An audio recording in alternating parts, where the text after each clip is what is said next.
Olá, meu irmão, minha irmã, bom dia, bem-vindos ao nosso encontro da reflexão da Palavra de Deus.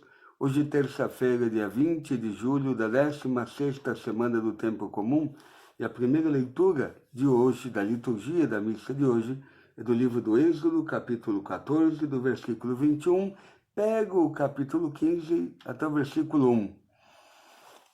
É a narração da passagem do povo de Israel pelo Mar Vermelho e como o Senhor destrói, os egípcios, mata os egípcios afogando-os no Mar Vermelho.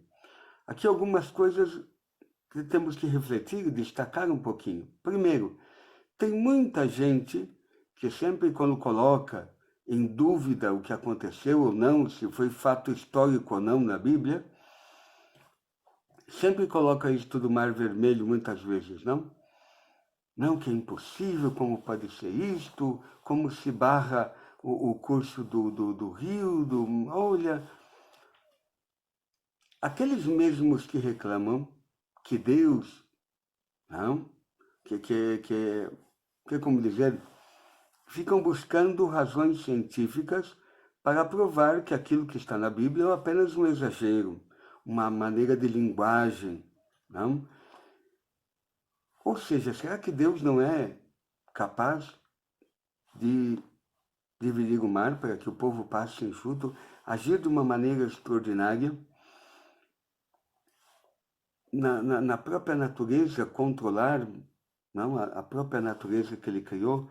Porque senão, é os mesmos que às vezes reclamam que no dia a dia, nas dificuldades e problemas rotineiros cotidianos da vida, reclamam que Deus não age. Deus tem que manifestar, mostrar que ele agiu.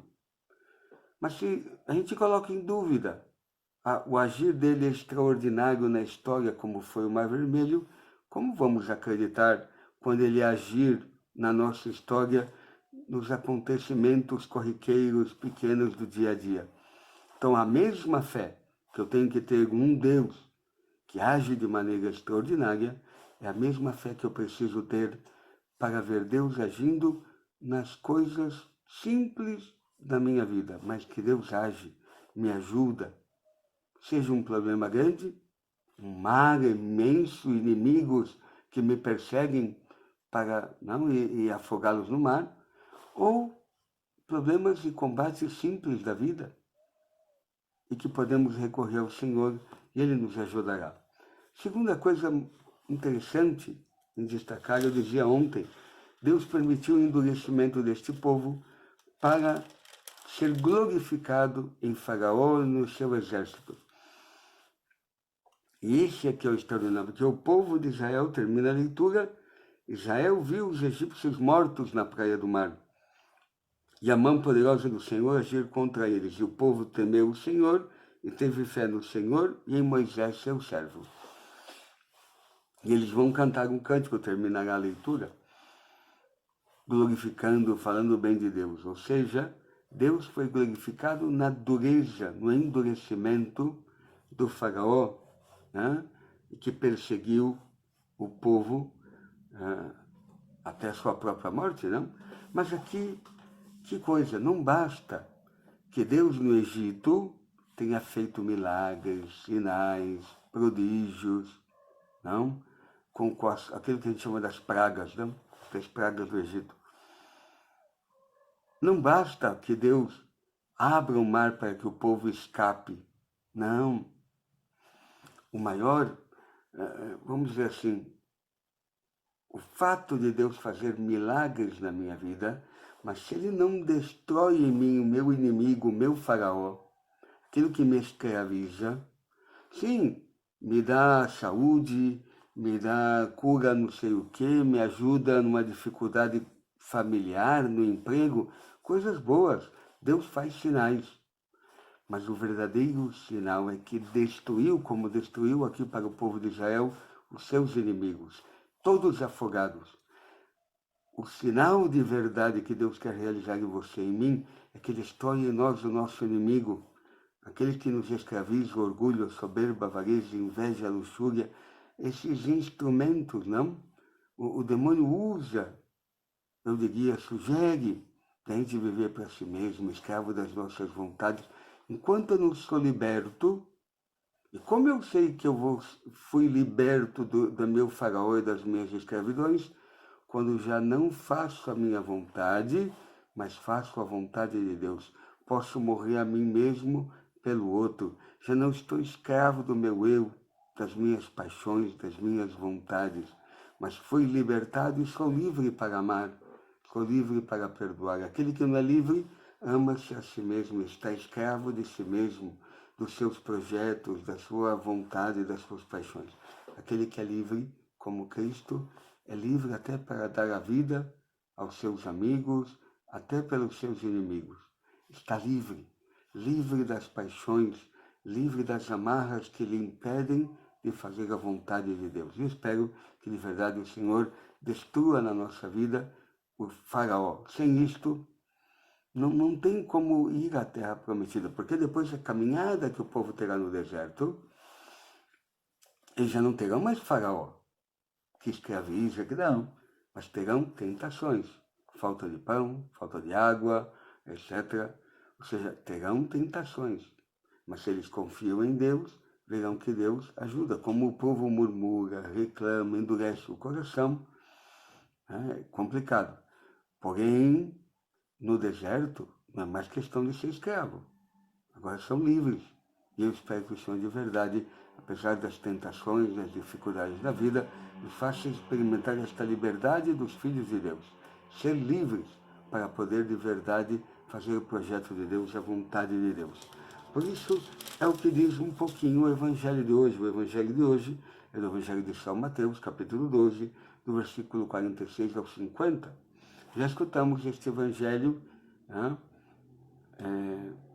Há pouco, mas qual que é o Evangelho de Marcos? Não? Hoje é o Evangelho de Mateus. Que enquanto Jesus estava falando às multidões, sua mãe e seus irmãos ficaram do lado de fora procurando falar com ele, e alguém disse a Jesus: olha, tua mãe e teus irmãos estão aí fora e querem falar contigo. E Jesus vai dizer aquela frase, não? Quem é minha mãe, quem são meus irmãos? E estendendo a mão para os discípulos, Jesus disse: eis a minha mãe e meus irmãos, pois todo aquele que faz a vontade do meu Pai, este que está nos céus, este é meu irmão, irmã e minha mãe. Então, primeiro que, como que eu vou dizer? Jesus está querendo dizer que agora, para ser familiar dele, parente dele, tem que escutar a palavra de Deus, fazer a vontade de Deus, realizar a vontade de Deus, para de verdade ser seu familiar, ser seu irmão. Mas aqui ele fala que mais do que irmão, ser até mãe dele. Mãe, irmão, irmã. Mas é aquele que faz a vontade de Deus. Para fazer a vontade de Deus, como dizia a primeira leitura, temos que estar livres do nosso faraó. O Senhor tem que nos dar o seu Espírito, nos ajudar, para que a gente morra todos os dias a tentação que temos de voltar e estar escravo de nós mesmos, das nossas paixões, para ser livres e fazer a vontade de Deus. Ter a amizade de Jesus, ser familiar dele, não significa que a prova de que eu sou familiar dele é que ele, Jesus, me ajuda, me abençoa, faz milagres, faz bem o meu negócio render, a minha vida ser fantástica, maravilhosa, sem problemas, sem... Não. O que manifesta que eu sou familiar de Jesus não é os milagres que Jesus possa fazer na minha vida, como dizendo, nossa, como Deus gosta desse sujeito, olha como o abençoa, olha como age na vida dele de uma maneira extraordinária, fazendo milagres. Não. O que manifesta que eu sou parente de Jesus e familiar dele? Se eu morro a minha vontade e faço a vontade do Pai que está no céu. A vontade de Deus na minha vida. Aceitar aquela dificuldade, aquela cruz, sem murmurar, sem reclamar, confiando em Deus, aprendendo a esperar nele. É aquele que aprendeu a vontade do Pai. este se torna irmão de Jesus. Por isso, enquanto a gente não for verdadeiramente livre das nossas escravidões para fazer a vontade de Deus, como posso não dizer que Jesus é meu irmão? Como posso de verdade gestar Deus na minha vida, ser mãe dele, se eu não consigo gestar esta natureza nova, que não está mais escrava das paixões e das vontades e desejos? Por isso espero, ânimo, irmãos, que o Senhor de verdade nos ajude a abrir os ouvidos, escutar, acreditar nesta palavra, que ela é possível se realizar na nossa vida, ver que Deus é capaz de fazer uma conversão profunda, realizar uma obra de salvação em nós maravilhosa, que é nos deixar livres para poder fazer a vontade de Deus. E aí a gente fazer parte da família de Deus, da família de Jesus.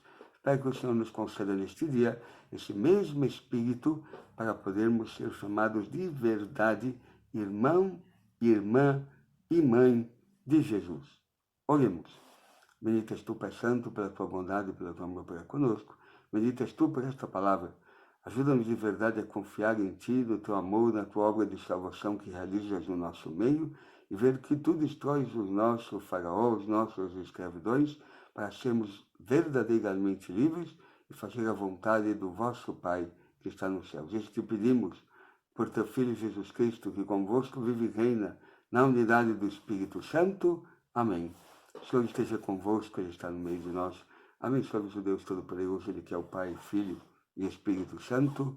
Amém. Até amanhã, meu irmão, minha irmã, para esse nosso encontro da reflexão da Palavra de Deus.